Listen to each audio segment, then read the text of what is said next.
everyone, Carl Bainbridge here, reporting to you from a dark and cold northeast England for the latest recap here on INC Live. And I want to start off by saying a big thank you to everyone who's been following the channel, continuing to support us. We're getting close to nearly 200 subscribers, so as a guy who just started doing this as sort of a part-time hobby, I want to say a big thank you to all the support. Once again, please like, share, subscribe, ring the bell so you never miss a video. It goes a long way to helping out the algorithm. Now, we had what could have been potentially an absolute barnstormer on our hands in this weekend's UFC Fight Night main event. Two Brazilian juggernauts, Johnny Walker vs Thiago Santos, who would come out on top and potentially set themselves as a UFC light heavyweight title challenger. Let's get to the fights. Once again, I want to start off by giving a little bit of a disclaimer. There is nothing in front of my screen. I did get a lot of criticism in regards to prepping a lot of notes and just reading them off word for word. So everything that I say in this sort of almost podcast setting is completely ad-libbed. I have put some sort of thought into what I could possibly say, but if I do end up rambling, then that's just the perils that come with live broadcasting. With that being said, let's talk about the main event with Thiago Santos beating Johnny Walker in what I would argue is the worst UFC main event so far this year. Like, I was looking at some of the other contenders for what could potentially take this claim. Like, Magny versus Chiesa wasn't really all that exciting, but the two of them are primarily grapplers, so you knew there was a possibility of the fight playing out that way. Similar to Royce versus Garn, two very patient kickboxers. Cyril especially is one of those people who, if they have a certain flaw in a fight going, they're not going to change this. What I think makes this fight so disappointing though is we know what both of these guys are capable of on their day. Johnny Walker is some of the most spectacular, extravagant knockouts, especially when he had that run from sort of like 2018, 2019 before he did his shoulder in. Just some of the things he was doing to people like Misha Serkinov was spectacular. And Thiago Santos, absolute powerhouse of a man, great kicks, can absolutely destroy you if he hits you with your liver. So potentially you should have seen on paper and said, there's no way this fight is going to go the distance. And yet we had two guys having what was essentially a point fight.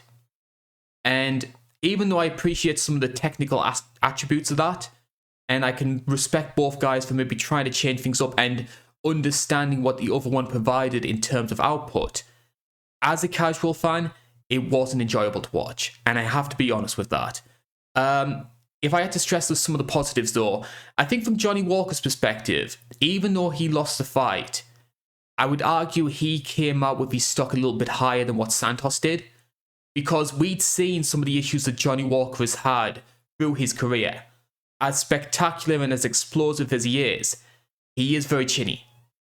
And I had the fear that, especially against a guy like Santos, if he got one big meaningful shot on that chin, he was going to go down and we were going to see a repeat of the Corey Anderson fight. I did see a lot of people out there criticising John Kavanagh for the approach they were taking in that fight. But when you have those chin issues, I actually think Kavanagh to an extent did a good job making Johnny Walker a point fighter. The problem is that's not what you want from Johnny Walker. You want to see the spectacular stuff. You want to see the extravagance that got him to the stage, that made him, in a lot of people's eyes, be the guy who was going to be John Jones. It's sort of like buying a Ferrari and using it as a 4x4. It's not using him in the right way. And I think some of the other elements of his coaching were a lot more questionable. I think him saying we've got this in the bag going into the 5th round, I think at most you could have that as a 2-round apiece fight. So I think Kavanagh made that mistake there. I'm not going to pile on John Kavanagh because I think there's a lot of people out there that are doing just that. And I think to an extent, a lot of it's more reputational. Obviously, Connor's stock's not all that high. Kavanagh himself sort of, Irish Edmund is sort of like the title which is going around, which I think maybe is a little bit harsh. John Kavanagh isn't a great coach, but he's not the fraud that a lot of people are trying to paint him as. But that was a mistake from his end to try and coach Walker in that way. And from Santos' perspective, this is something that I always feared ever since he did his knees in against John Jones, because I follow a lot of sports. I follow football, soccer, rugby, all that sort of stuff. And I know how bad an ACL injury can be. I have seen a lot of players that do their ACL in and don't come back as the same athlete that they were. And I feel the same things happen with Thiago Santos. I just don't think he has that explosiveness and that speed and that power in the same way that he used to back before the John Jones fight. I mean, go back, watch that fight with Jimmy Manuwa. Just absolute Hail Mary stuff and very spectacular to watch, very entertaining. You could see why a lot of people maybe tipped him as someone who was going to cause John Jones some problems, and he came very close to finishing that fight. I think we've seen a guy who is a lot more hesitant. Yes, the kicks are still there, and he landed some beauties around sort of the third round, really hammering Johnny Walker's abdomen. But we're not seeing it enough. I know that Thiago Santos said in his post-fight interview that this was the last fight of his contract. He wanted to try and renegotiate with the UFC. I'm going to make a bold prediction. And this is one of the predictions that'll probably come back to bite me on the arse. This time next year, Thiago Santos will be a Bellator fighter. The UFC are very good at knowing when a fighter has passed their prime and is going to be arguably on the decline. I think these last three performances against Glover, Rakic, and Johnny Walker is going to spook the UFC. A 37-year-old light heavyweight who's arguably not the same fighter he was. I don't think they're going to see the value in that, and I think that's a real shame as well. Santos, his charge up the light heavyweight division got a little bit overshadowed by Anthony Smith, who, being American, being more approachable personality, maybe got more coverage. But the guy went from middleweight journeyman to nearly winning the title. It's one of those sort of what-if stories. If he does get another contract with the UFC, I wouldn't have an issue with that, because on his day, he can still cause a lot of guys problems, but I don't see him ever being a title challenger again. He's going to be, if Thiago Santos is going to stay with the UFC, he's going to be taking Johnny Walker style fights. He's going to be facing guys like the Jimmy Crutes of the world, or the ones sort of coming on the up, to see whether or not they're worthy of challenging that top position. On the whole though, too long didn't read.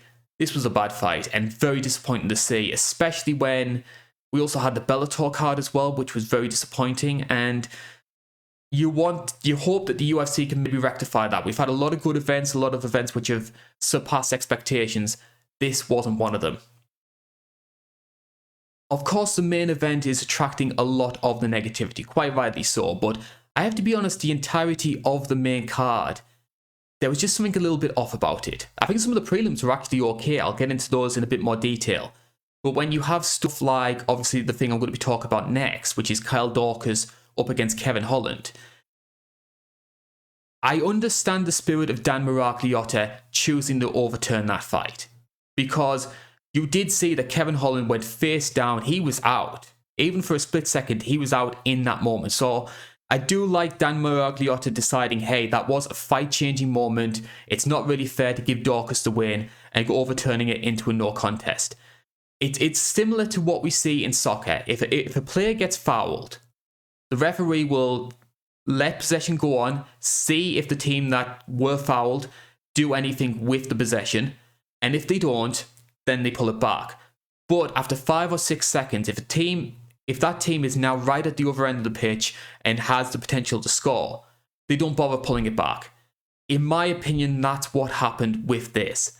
It reached a situation where the fight had continued for too long. Kevin Holland had shown too much tact, and even though in terms of ethics, the right thing to do was to call that a no contest, too much time had passed. If Kevin Holland went out and Dan Miragliotta stopped the fight there and then, there would have been more justification to overturn this result. As is, I think he made the right call. I know that Kevin Holland does like to curry a lot of favour with the UFC, tries to play the company man. He was out there saying, Dan Miragliotta shouldn't have overturned it. I lost that fight fair and square. I like that attitude from Kevin Holland. What I don't like from Kevin Holland, though, was he still showed the same issues with his wrestling. I think his balance was very good. I will give him credit for that. But wrestling is still going to be a major issue for the rest of his career. And I know he's had the training with Johnny Hendricks. I think outside of Dagestan, that's one of the better people to go to try and overturn your ailments. But there's still a lot of work to be done. Even in that short time frame that we saw in that fight, I don't think that Kevin Holland has sorted out his big issues.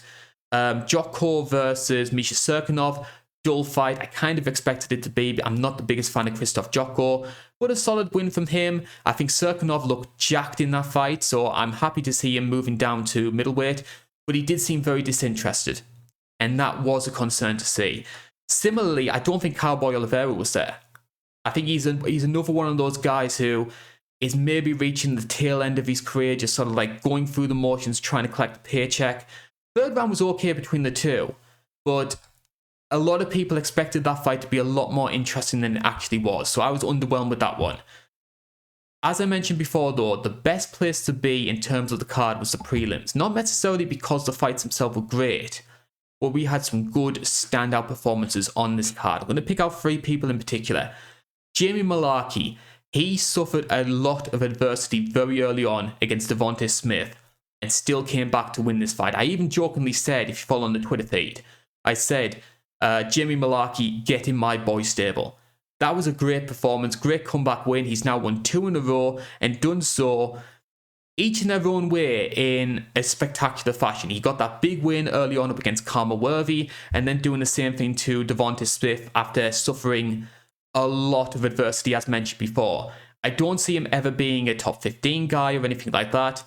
He's going to have those sort of fun, just outside the top 15, fill out of fight night cards, a sort of Lando Venata sort of guy. And I'm happy to see it as well. Seems like a very nice guy. We saw the match he had in his debut against Brad Riddell. And we've seen what Brad Riddell's been able to do over his career. So I'm happy to see him get another win, and I'm happy to see more of him in the UFC. Very enjoyable fighter. Casey O Neill, another person who I have a lot of praise for. 3 fights in the UFC, 3 stoppages. Antonina Shevchenko, yes, she has a lot of issues on the ground, but still a big name to have. And the best thing about Casey O Neill, 23 years old. I've said this for a long time, people like to criticize the women's flyweight division and say, oh, Shevchenko's only so dominant because she's beating 38-year-old soccer moms, all that sort of thing. This division is slowly going to become very, very good. You look at some of the young prospects coming through. Miranda Maverick, Manon Fiorot, Casey O Neill. You've got Tyler Santos as well, who just got the win last week. You've got some really exciting fighters coming through in that weight class. I've said this already. I think it's better than women's bantamweight. I think if it continues the rate it is, it could be catching up to strawweight in 2 or 3 years' time if we get fighters very similar to Casey O Neill coming through. And I hate myself for saying this. I think we actually have, for the first time in goodness knows how long, a women's bantamweight fighter who I am very excited to see potentially come through and be a threat. Carol Hoser, 4 fights in the UFC, over 100 strikes landed. This was a mismatch. Like, she was miles better than Bethe Correia in this fight. So I don't want people to suddenly think that Carol Hoser is going to be a champion because she beat a 38-year-old retiring Bethe. But it was still a dominant performance, and the composure she shows, considering it was a 4th UFC fight, was very impressive to see. Obviously, as mentioned before, it was Bethe's last fight. I have more time for Bethe than most people. I'm not going to say that Bethe Correia was a champion fighter or anything like that, but she always showed a lot of heart. She was as game as they come.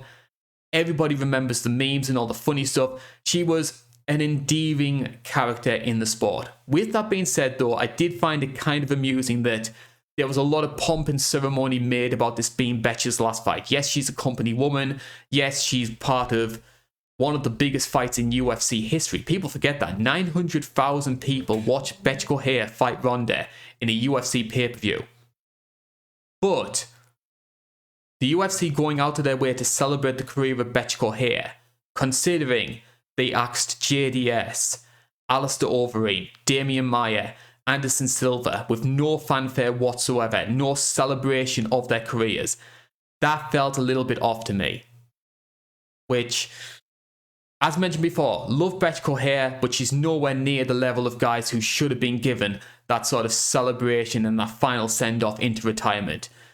As I mentioned before, this card felt this was not a good UFC card. And when you add that with the Bellator card, which underdelivered as well the day before, it was a bad night for MMA. Like, Cage Warriors did their part. I have to say, give a call out to Cage Warriors. Their show was very, very good. But at the big stage, both with Bellator and the UFC, this was a failure. And I don't usually say that all that often with the UFC. The fight nights normally themselves usually do surpass expectations. This was not one of them. Well, everyone, I hope you managed to tolerate all of the ramblings that I've had going on regarding UFC Fight Night Santos versus Walker. Not the greatest card in the world. Fingers crossed next week we'll be able to turn it around. It's going to be an interesting one, this one. It is the strawweight who are in action. Who is going to join the top ranks of that weight class? Will it be jiu-jitsu expert Mackenzie Dern or the new Joanna Jędrzejczyk in the form of Marina Rodriguez? We'll find that out next week. Thank you for supporting the channel. Please like, share, subscribe. This is the INC. Thank you for watching.